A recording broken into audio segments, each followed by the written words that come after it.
Zahra Shurab është një grua palestineze të cilës i është zhdukur djali, Muhamedi, 18 muaj më parë.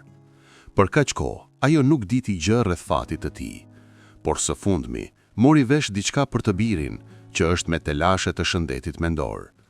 Lajmi ishte i hidhur, por jo për faktin se ai nuk jeton më. Muhamed, sipas disa të dhënave që nëna e tij ka hasur, është vënë në shitje.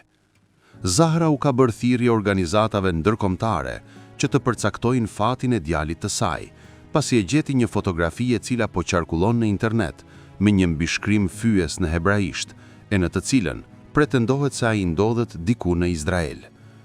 Ajo e identifikoi burrin në imazh si djalin e saj 40 vjeçar, Muhamed Rabi Saidi Shurab.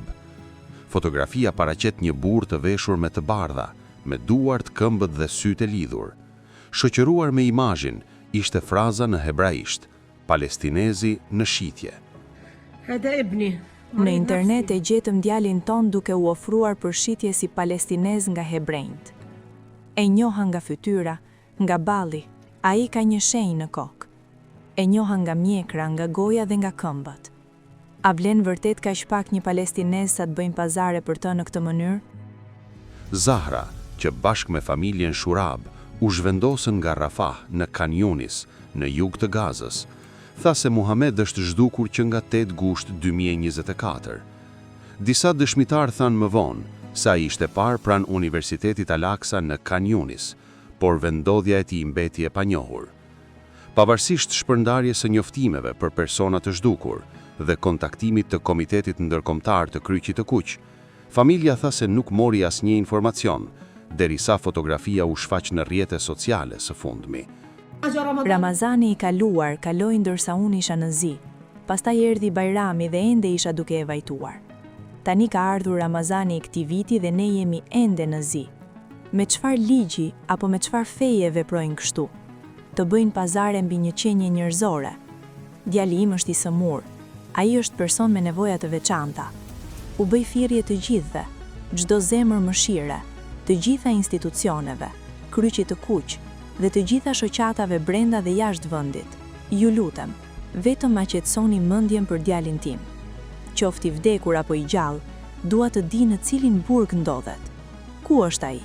Ka 1 vit e 7 muaj që është zhdukur. Nuk dinim asgjë derisa morëm lajmin se po bëheshin pazare për të dhe po ofrohej për shitje. Ajo ka një lutje të veçantë edhe për një njeri të veçantë.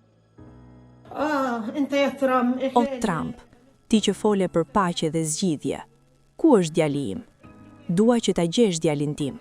Ne po rrim këtu duke jetuar pranvije së gjelbër, por unë vetëm dua që djali im të kthehet. Nëse ka paqe dhe ti ke pasur sukses, atëherë unë duhet ta di se ku është djali im.